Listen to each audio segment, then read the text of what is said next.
တခါတုန်းကအာလဝီပြည်ကြီးမှာဗုဒ္ဓမြတ်စွာဘုရားပွင့်တော်မူခါစယခုကဲ့သို့ယဟန်တန်ခါများအားဝိနည်းအမြောက်အများမပြည့်ညတ်ခင်ကာလကမြတ်စွာဘုရားရဲ့တပည့်ယဟန်တစ်ပါးဟာ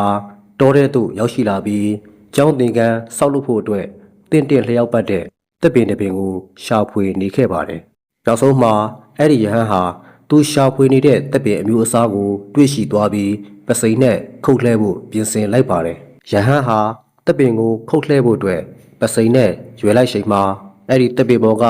ရုပ်ကဆိုးနတ်သမီးတစ်ပါးဟာရုတ်တရက်ပေါ်ပေါက်လာပြီးဤတပ်ပင်၌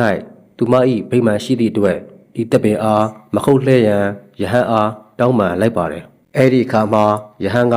နတ်သမီးကိုတော်ရှာဖွေနေသောတပ်ပင်မှာ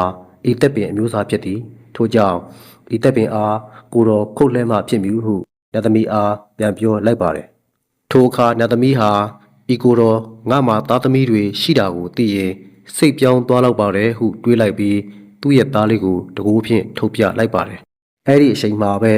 ယဟန်ဟာတပ်ပင်ကိုပစိမ့်နဲ့လွှဲခုတ်လိုက်တာကြောင့်မတော်တဆ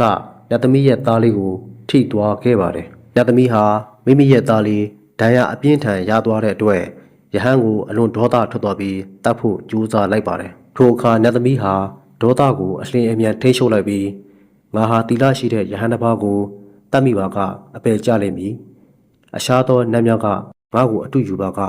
သာသနာအတွက်ဆုံးရှုံးရကြရဲ့လို့တွေးလိုက်ပြီးယဟန်တို့ရဲ့ဆရာဖြစ်တဲ့မြတ်စွာဘုရားစီသွားပြီးအကူကြီးတောင်းဖို့ဆုံးဖြတ်လိုက်ပါတယ်။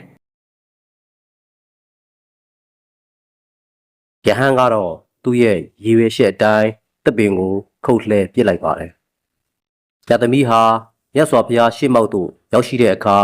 ပါပြေမော်ကမြေရည်များစီးကျလာခဲ့ပါတယ်။ထိုအခါမြတ်စွာဘုရားကစစ်သမီးအဘဲကြောင့်ဝမ်းထဲငိုကြွေးနေရပါသလဲလို့ယသမီးအားမေးလိုက်တဲ့အခါယသမီးကအရှင်ဘုရားရဲ့တပည့်ယဟန်တန်ခါတစ်ပါးနဲ့တပည့်တော်မတို့အလွန်ဝမ်းနည်းစရာကောင်းတဲ့အဖြစ်တစ်ခုနဲ့ကြုံတွေ့ခဲ့ရပါတယ်ဘုရားလို့မြတ်စွာဘုရားအားအကြောင်းစုံကိုလျှောက်လိုက်တဲ့အခါအကြောင်းစုံကိုသိရတဲ့မြတ်စွာဘုရားဟာယသမီးအားချစ်သမီးအလွန်ပဲတော်လှပါပေတယ်ယထာတစင်းကဲ့သို့အရှိန်ပြင်းပြင်းမောင်းနှင်လာတဲ့တင့်ရဲ့ဒေါသစိတ်ကိုအရှိန်တိုးအတွင်းမှာထိရှုပ်နိုင်ခဲ့တယ်ငါဘုရားတာတုခေါ်ပါတယ်လို့ယသမီးအားပြောလိုက်တဲ့အခါယသမီးဟာအလွန်ပီတိဖြစ်သွားပြီးပါပြင်ပေါ်ကမြေရည်များစီးကျလာပြန်ပါတယ်ဆက်လက်ပြီးတော့မြတ်စွာဘုရားကနတ်သမီးအားချစ်သမီးအခက်ခဲတစုံတစ်ခုရှိနေသေးသလားလို့မေးလိုက်တဲ့အခါနတ်သမီးကမှန်လှပါအရှင်ဘုရားတပည့်တော်မှာမိသားစုနဲ့နေထိုင်စရာဘုံဗိမာန်မရှိတော့သည့်အတွက်အခက်တွေ့နေရပါသည်ဘုရားလို့ရှောက်လိုက်တဲ့အခါမြတ်စွာဘုရားကသူ့ရဲ့ဇေတဝန်အကြောင်းတွေကတပင်ကြီးတပင်မှာနတ်သမီးအားနေရာပေးခဲ့ပါတယ်နတ်သမီးဟာအလွန်ပဲဝမ်းမြောက်ပျော်ရွှင်သွားပြီးဖျားပေးတဲ့ဗိမာန်နဲ့နေထိုင်ခွင့်ရရှိခဲ့ပါတယ်ဖျားပေးသည့်ဗိမာန်ဖြင့်နေထိုင်ခွင့်ရရှိခဲ့သည့်အတွက်သူနတ်သမီးအားနတ်တို့လောကမှာအခြားသောနတ်များကယူသေးလေးစားအားကြရသည့်တကူကြီးနတ်သမီးတစ်ပါးဖြစ်လာခဲ့ပါတယ်အဲ့ဒီအချိန်ကစပြီးဗုဒ္ဓမြတ်စွာဘုရားဟာယဟန်တန်ခါများတပ်ပင်ခုတ်လှဲခြင်းကိုတားမြစ်လိုက်ပြီးယဟန်တန်ခါများစောင့်ထိန်ရမယ့်ဝိနည်းထဲမှာထည့်သွင်းဖော်ပြခဲ့ပါတယ်